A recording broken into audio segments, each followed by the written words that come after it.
All right, college football addiction. We have Drake C. Toll on to chat with us about Baylor and Colorado this weekend. Big matchup, a fun matchup. How you doing, Drake? Man, what's going on? TJ, I'm doing great. I think this is a game where 3 weeks ago, this is a game between two football teams. And I couldn't say that 3 weeks ago. I would have said this is a game between a bunch of guys who are going to get together and have some fun. But now, based on how these squads have started the year, I think we're actually going to see football in Boulder on Saturday. And for that, I'm excited. So let's talk about Baylor. Let's start there. 2-1, played Utah decently, Yeah. maybe better than people expected. Obviously won two games that people would say like, well, yeah, you've got to win the two Yeah. games that you did. But what's the mood right now around Baylor? What are your thoughts on them? How do you assess them to start the year? Not to play the moral victory game against Utah, but just thoughts around them. Yeah, I think if you're a Baylor fan right now, you still don't exactly know how good this team is, but you're excited with what the defense has done. They have allowed the fewest passing yards of any team in the Big 12. Part of that's because you played Air Force, and they don't really throw the ball. But then again, Air Force has been a machine. It's the first time in nearly 2 decades that a non-service academy has held Air Force without a touchdown in regulation. That is a massive stat for a Baylor squad whose defense was so poor as last year.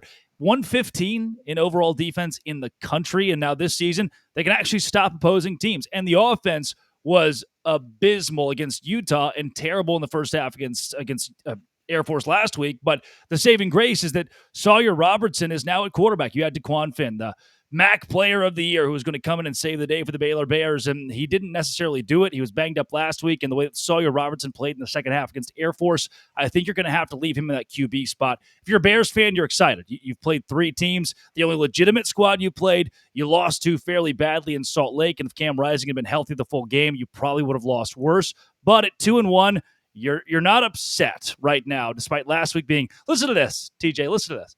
Last week's first half against Air Force, it was punt, field goal, punt, fumble, missed field goal, turnover on downs, field goal, fumble, punt, fumble, field goal. 6-3 score. One of the wildest, ugliest first halves that I've seen, but based on the last 2 quarters that Baylor has played, they feel like they're in a good spot.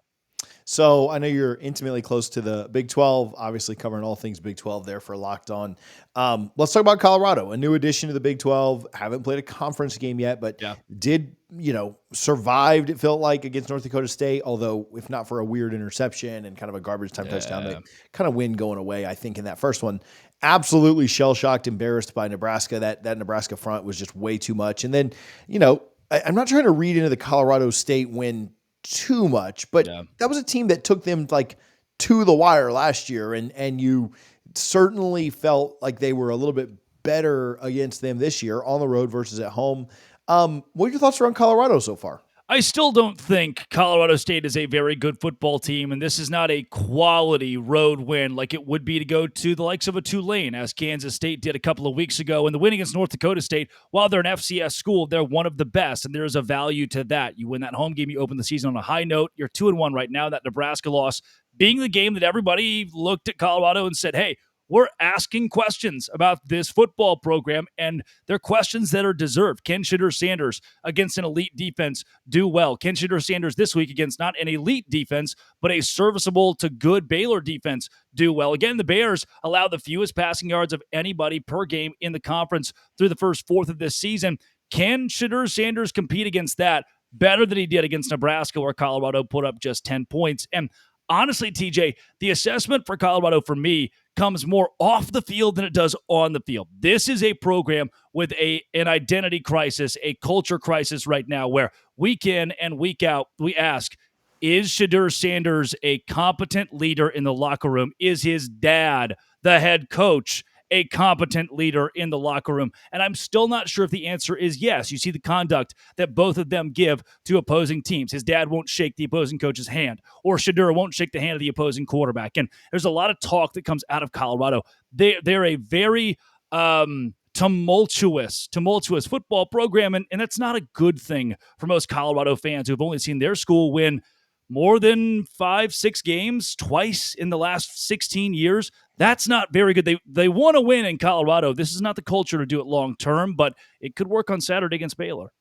Yeah. So with that, Both these teams probably look at the opponent this weekend and think, well, if we're going to go bowling, we've got to pick this one up just because it gets tougher for both teams. There's no doubt. And I think both teams are somewhat evenly matched. I think ESPN has this as like a 2-point spread, or I think they have Colorado favored like 56% to 44. So it's pretty close. But it's a game where if you lose it, it feels like, man, it's hard to start penciling in too many more wins the rest of the way. Who's the game mean more for? Yeah, if you're Colorado, it means more for you. You had higher expectations preseason. Baylor could afford on the national scale to go 3-9, fire Dave Aranda, and ESPN would barely make a headline about it. For Colorado, all eyes are still on you because Deion Sanders is the biggest show in the Big 12. You need to win as many games as possible to keep yourself relevant and to keep Deion Sanders in town. I'm not sure that he's going to be there next season, but the key to him staying is winning a lot of football games, and Baylor's a winnable game. After that, you go to UCF, you face Kansas State, go on the road against Arizona. Those are 3 really tough games for Colorado. So can they keep this momentum of beating Colorado State, starting 2-1 against the Bears? You have to moving forward because Baylor, thanks to the way their schedule shakes out the rest of the way, actually doesn't have it that hard. The West Virginia game now seems very winnable. The Kansas game seems winnable. Texas Tech seems quite winnable. If the Bears lose to Colorado, they could still reasonably go 5-7, 6-6. The Buffs, they need this one to keep morale because morale is a very big thing in Deion Sanders' program. If you're Baylor, what worries you the most about Colorado this weekend?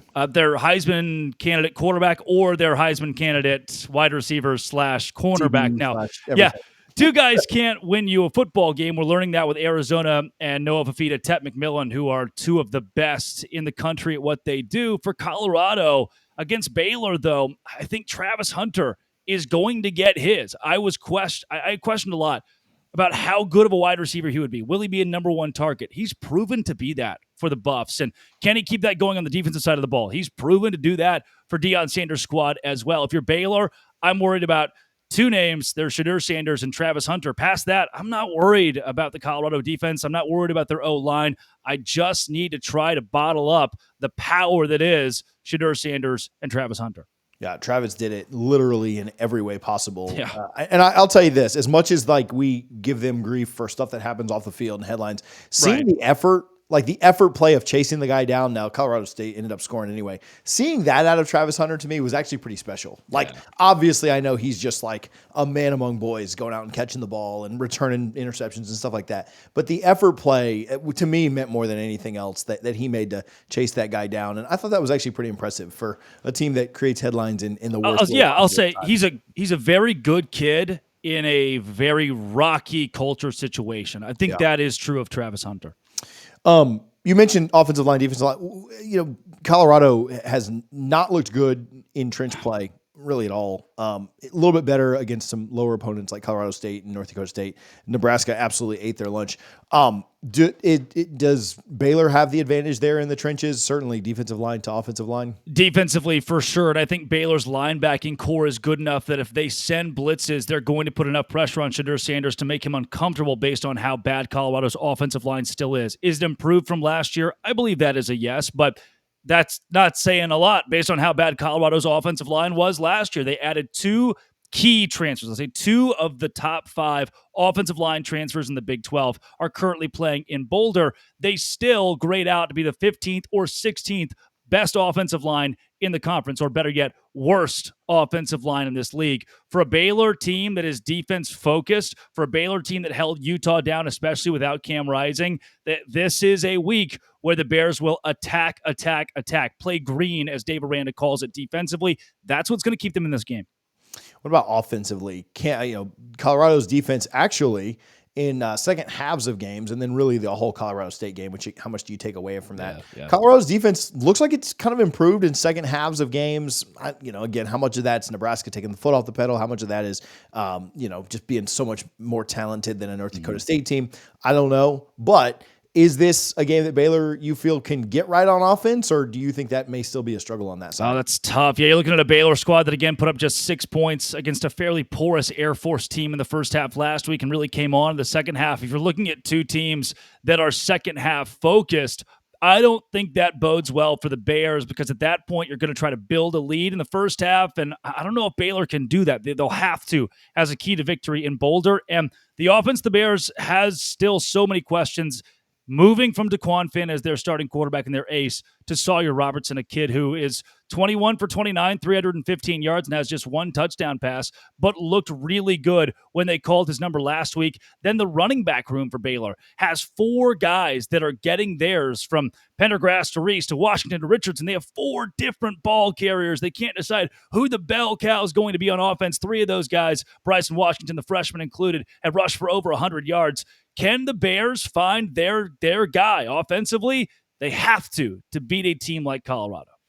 It is early. We're recording this on Monday for those that tune in and watch. But do you have an early lean here? I don't know if you've made a pick this early in the week, but what's your lean on this? It's tough, TJ, because usually I'd go with culture here. Preseason, I had Colorado winning this game. And again, the disciplined squad comes out on top on the road more.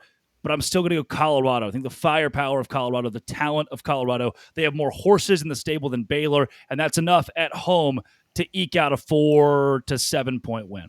Drake, where can people follow you? Where can they find your work? At Locked On Big 12 on YouTube or wherever you find your podcasts. At LO Big 12 on Twitter as well. Would love to have you. Awesome. Thanks, buddy. Always a pleasure.